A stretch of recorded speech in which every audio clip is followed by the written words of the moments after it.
Jeff and Trevor. Trevor and Jeff react. Hello, friends, and welcome back to Trevor and Jeff Reacts.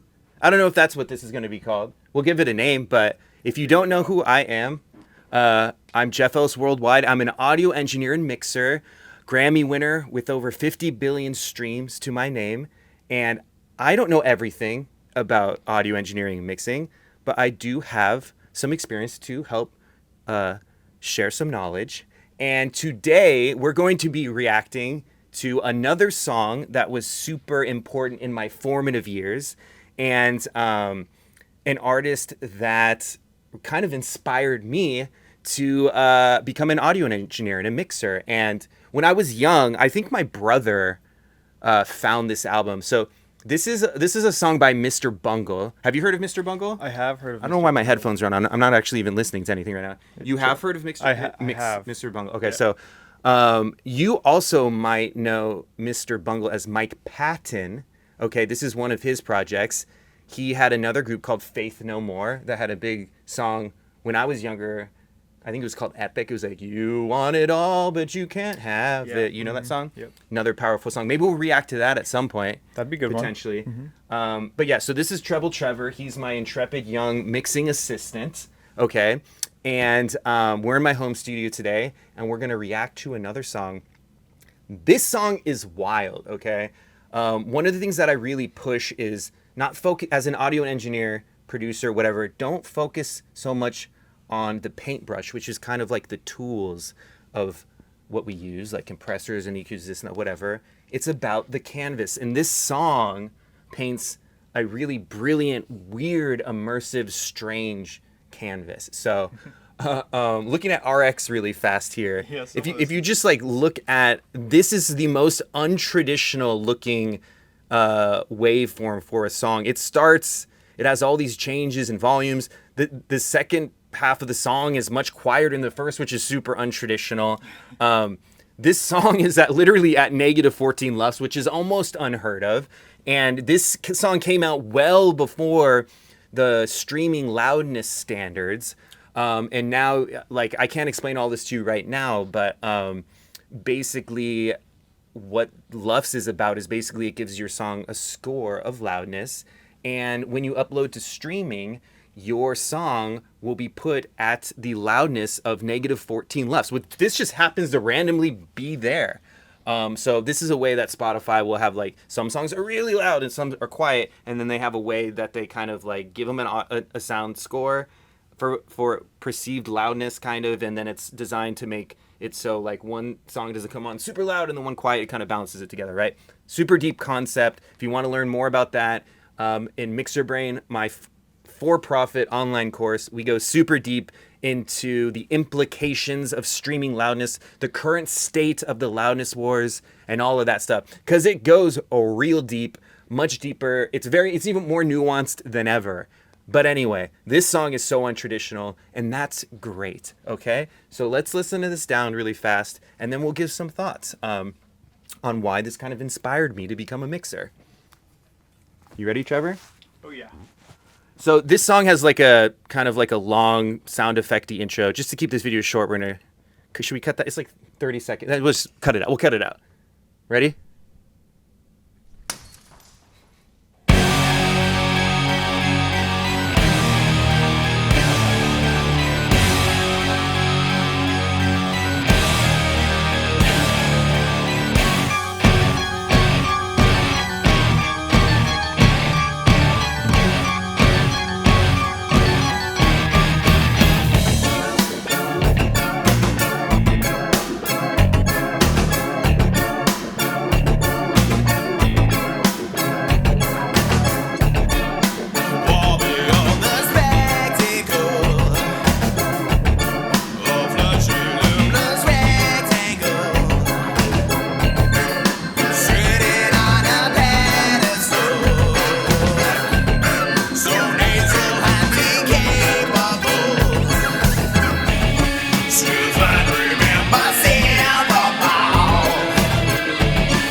auto pan.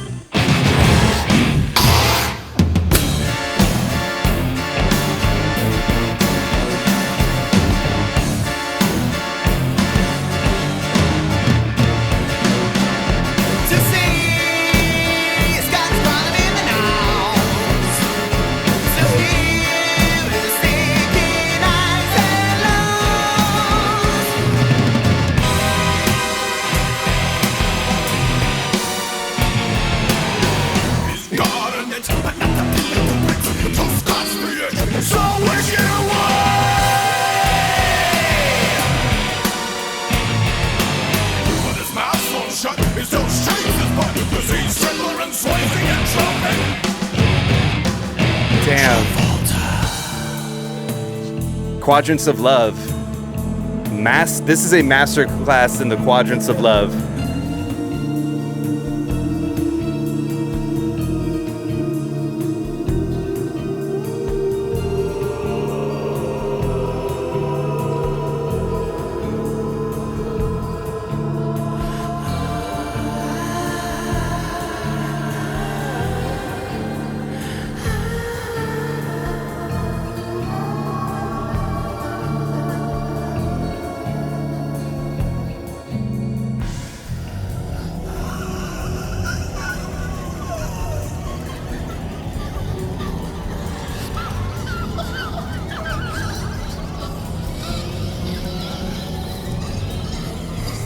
Can you imagine me being a little kid listening to this, thinking that this is what music is?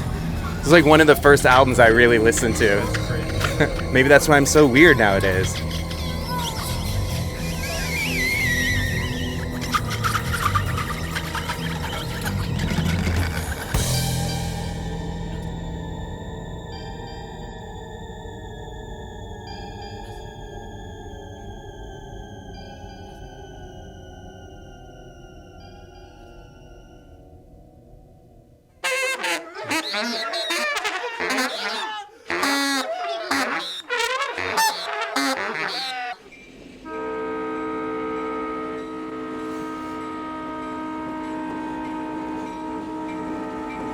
Just hit him with a little train, you know? Yeah.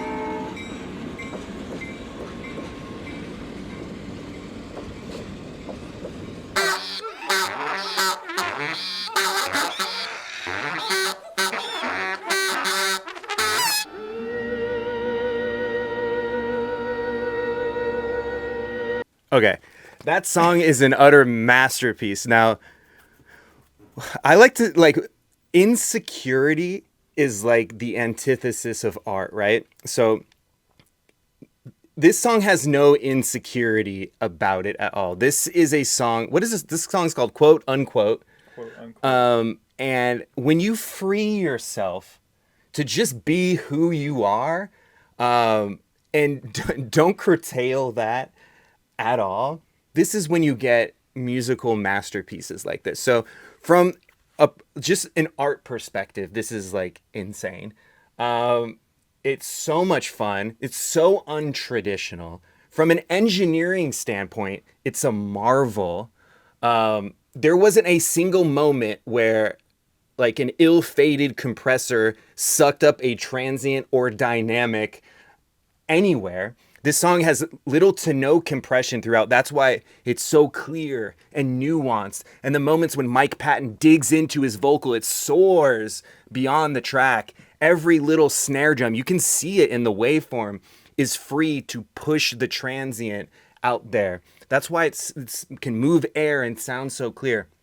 Okay, the use of panning, which we call the quadrants of love, that's something that we teach in Mixer Brain. It's like, people nowadays don't even like think of their panning as it's like an afterthought. The amount of songs that we get to mix that have little to no panning, when panning is something that needs to be deliberately designed in the arrangement of the song. And this song has that as like, we call it quadrants of love. We look at putting sounds into different quadrants, but it's something that really needs to be designed when you're making the song. You can't just do it as an afterthought as a mixer.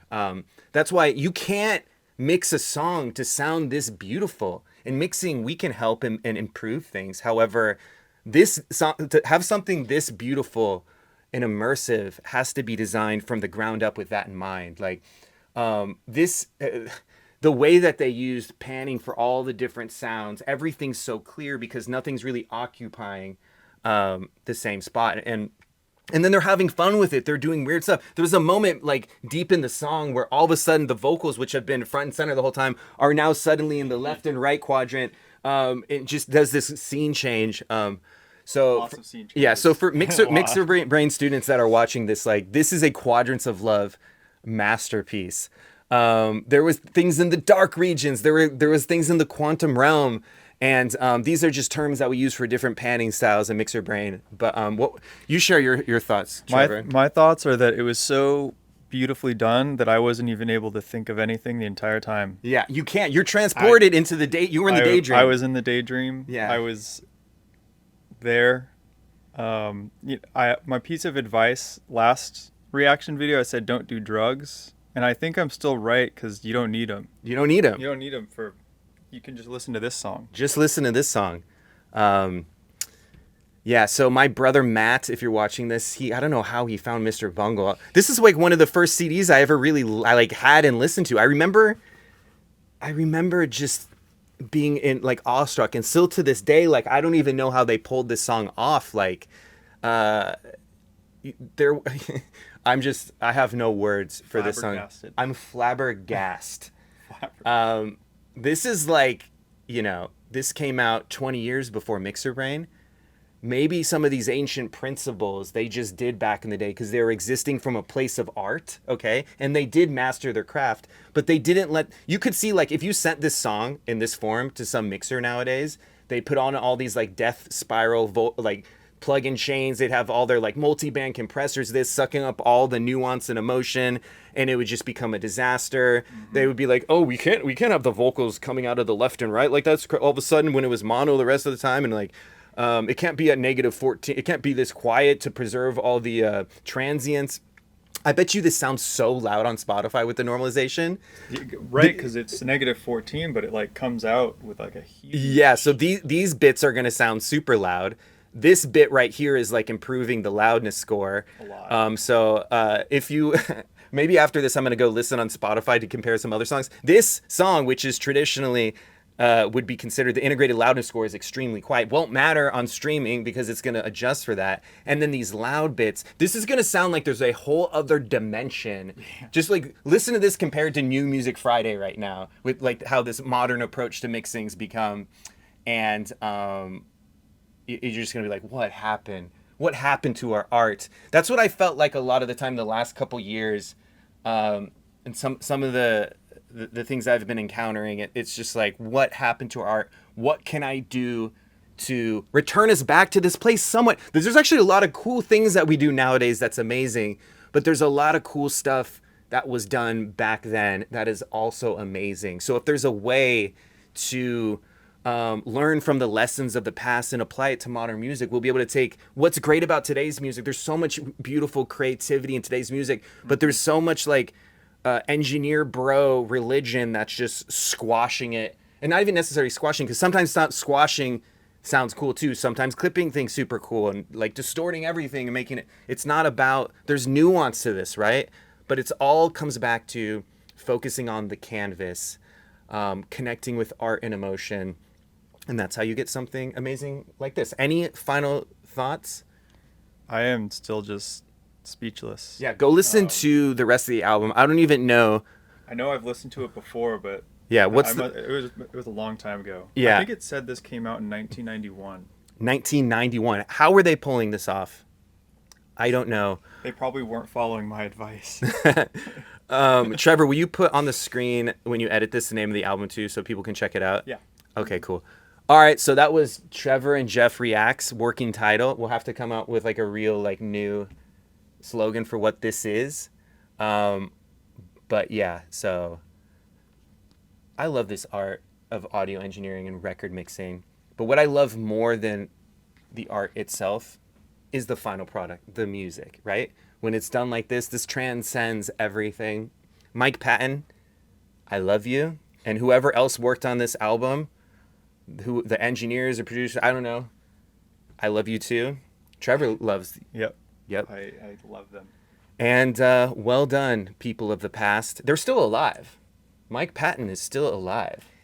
I wonder what a modern Mr. Bungle album sounds like, if there are any, and if they're this good, or they fell down the path of modern record mixing techniques. I doubt it. But there's a lot of like artists that did from the past, and then all of a sudden there's like 15 plugins on everything, and it turns into a death spiral. Yeah, and I'm not even anti-plugin. I like me some plugins. You know what I'm saying? You just gotta use this. You gotta use them. You gotta use them right. You know what I mean? There's just tools. Anyway, I like to like when I'm trying to sign off the video, go on like a rant. Yeah. Yeah. But like and subscribe, I guess. Buy Mixer Brain. Link below if you want to kind of return yourself back to the path of art and emotion in your record making. Let us know in the comments how this song made you feel. Let us know how you felt in the comments. Yeah. All right. That's it. Bye for now.